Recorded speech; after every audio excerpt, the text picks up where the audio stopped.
Your brain has a peak performance window. And if you miss it, you're leaving productivity on the table. And I mean that sincerely. There's an interesting study right now out of Italy that tracked cognitive performance across the day. And what they found is that our brain power follows kind of a bell curve. So think of it like strength training. You got your warm up sets, your peak set, and then a cool down. Same with your mental focus. The morning hours, once you're alert and you're moving, are often when you hit that sharp peak. It doesn't mean that you can't work later in the day, but your hardest, most creative and demanding tasks, yeah, they belong in that peak window.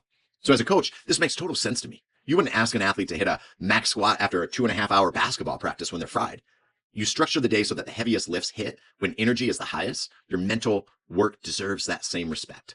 So if you've got writing planned or studying or big decisions to make, schedule those as your PR sets for your personal day.